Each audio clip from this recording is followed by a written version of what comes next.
Join channel here over at SubScribestar. So Joey Swole, first of all, never apologize to SJWs, which I guess kind of means never apologize to the public via social media in any form. Now this kind of goes against a lot of what feels right to people, but different games have different rules, and you just have to learn the rules of social media. There's something entirely different. The combination of SJWs plus social media, that combination is a new phenomenon that massively parallel very quick dissemination of information. That combination is not even 20 years old. And then plus you'd have to add in like there was like social media-ish back on desktops, but it's the saturation of cell phones. That all those things combined together. So it might kind of feel counterintuitive to remain silent after some faux pas on social media, but it's the best path through a situation, and it's not just a best path out of, the best of many bad choices. It's an amazing, clear victory where you're almost guaranteed to walk away unscathed as long as you don't apologize. You're not dealing with ordinary people. SJWs and social media, that combination is toxic, and it makes people toxic, and things never end unless you take the oxygen out of the fire right at the start, and it's so easy to do because you simply don't engage. What happens is, imagine a timeline, and somebody makes a statement that triggers, well, actually, I wrote here bundles of sticks, but we'll say snowflakes, who aren't necessarily outraged, but they pretend to be outraged, and which in itself is like a Pavlovian response. So they can jump online and make a video where they whine about the Weimar soup du jour. The points on the timeline are action, then SJW, reaction. None of this matters. It's not real. So much of this is just deck chairs on the Titanic, first world problems. But those are the first points on the timeline. Then you have the SJW response, the reaction videos. So call and response, 2 points on the timeline. And Michael Rappaport is also in a similar situation. He made a comment on Hulk Hogan's passing, and then he said he wasn't aware of his controversial statements that aren't really that controversial. So if you do that, you can win without firing a shot simply by not issuing a statement or comment or even discussing it. You just ignore it and move on. And which is kind of sweet to do because a lot of the SJWs get very frustrated when you don't engage. And it's counterintuitive, but it's amazing how powerful it is. It's the thing that is within your ability to control, your side of the equation, where you just don't add any more oxygen to their dopamine fire. And this is critical in terms of plausible deniability, that you don't clarify your earlier statement, even if you're asked about it. If you're a public figure and the media reporter asks you about it, your response is just going to be something like, yeah, I'm just not going to discuss it. That's it. People don't understand this because it's not how IRL life and face-to-face the carbon world works. This is different. This is the internet model. It is a new system. Nothing has improved with an online apology or clarification or whatever. Stephen King was famous for saying people should be judged on their merits for some kind of artistic thing. And he didn't realize, he was in his 70s when he made that comment a couple years ago. He didn't realize how far cultural Bolshevism has moved. We're saying something that is his subjective opinion, but is also like objectively true, judging things on their merits. What else would you judge them on? He had to retract that statement because a bunch of people who he shouldn't respect in the first place suddenly pressured him, and he just bent over instantly. So what happens is so the situation will improve if you remain silent on the issue and you just move on, because you only have 2 points on the timeline at that time. The SJWs are waiting for you to make one more comment, the expected apology tour. They're waiting for another point on the timeline, but you just never provide it, and they just keep waiting, getting more frustrated. And if they keep going after you after that, eventually they look like sociopaths. In this case, this fitness guy would just ignore the whiny internet ham beasts and keep making his exercise videos, just pretend it never happened, and the news cycle continues to move on to other things as long as you don't apologize. it works so well, but it's counterintuitive that it makes people nervous. But you have to understand the massive psychological differences with the internet versus IRL. The net exposes you to millions of sociopaths with time on their hands, and it turns ordinary people into sociopaths because they get caught up in a world of internet high school drama. They get a dopamine response about the mindless hedonism, the masturbation that is social media, the Matrix plugged in Philip K. Dick, William Gibson dream world where they're the main character.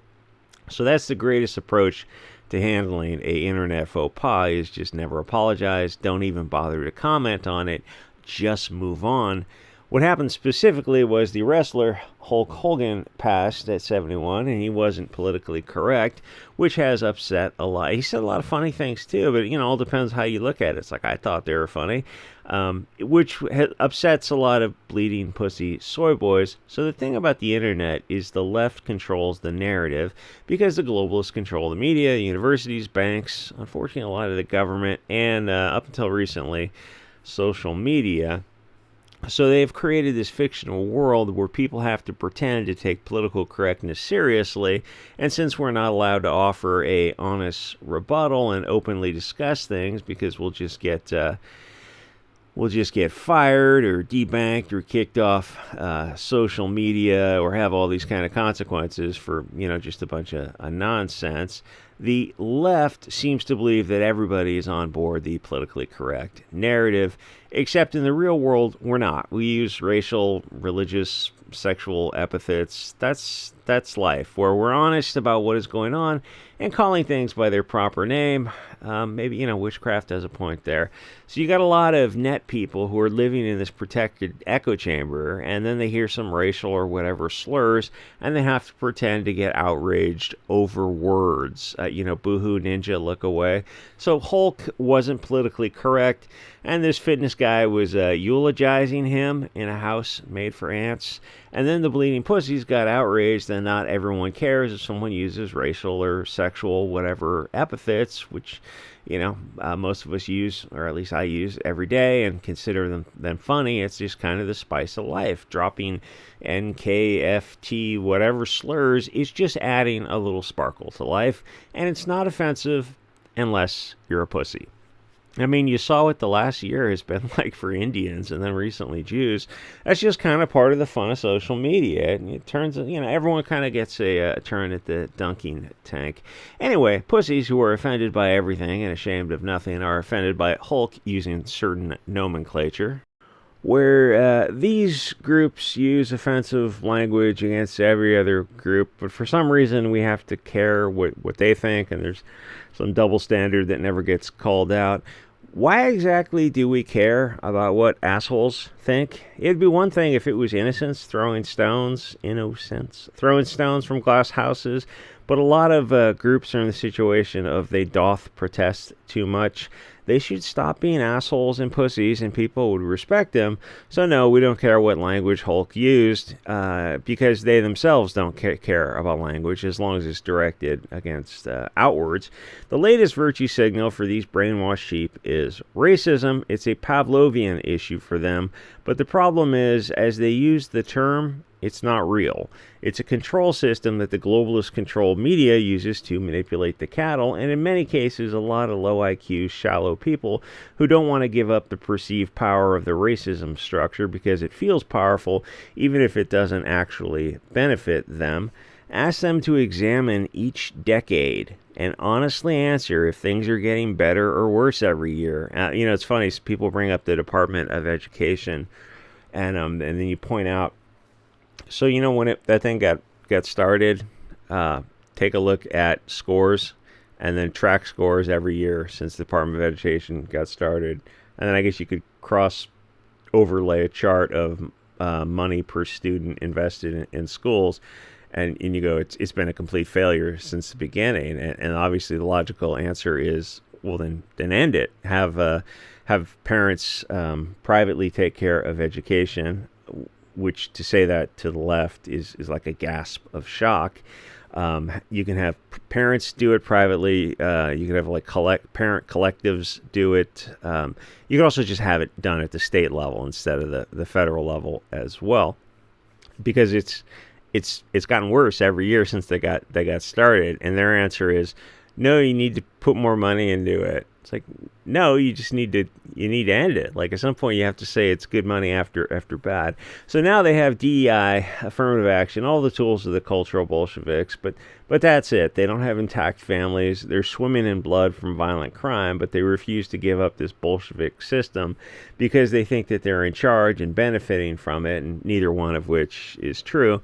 All these groups are controlled and manipulated by words that the media and universities have brainwashed them to take seriously. One of the phrases this guy brought up was colored versus people of color as we ride the euphemism treadmill, and one is purportedly offensive, or at least an anachronism, and one is the current cultural Bolshevik approved term. That is how stupid and easily manipulated people are. No word should elicit an emotional response that people have to this degree. That means you're not in control. Someone else is. Two people, the speaker of the Pavlovian trigger and the media trainer that program people to respond. Anyway, never apologize if you say something that offends. Get off social media for a few weeks, turn off comments, and just keep moving on, doing whatever it is you're originally up to. But from what I read, this guy had a vision of himself as the nice guy. He was playing a role in his head canon, and suddenly he found the crowd had turned against him. But those people weren't your people in the first place. They don't matter, and even if they did matter, there is no placating the mob of unreasonable people. And you think, oh, if we could all just deal with each other in standard British drinking tea and crumpets and good faith and fair dealing, like mature gentlemen and, those overstuffed chairs and, something out of I almost said Jules Verne, that's the French guy, H.G. Wells type of story. That's just not who you're dealing with. You're dealing with a lot of legitimately mentally ill people. Your only option is to ignore them. And that sucks because we want to be nice. But SJWs are not people. They're brainwashed NPCs. You saw how they responded to Trump in 2016. That was permanently broke a lot of people. And the other issue is people admire conviction, and people who don't appease a mob of mostly low IQ savages. And it doesn't matter what you said. You just never back down and tell reporters that you won't discuss it. It takes the wind out of their AIDS-ridden sails when you won't play their Marxist games of, so what you're saying is, you can just skip the straw man, keep moving forwards. The people who support you are your people, but if you apologize like a snowflake, then you have lost your supporters and you won't get the SJWs on your side no matter what you say.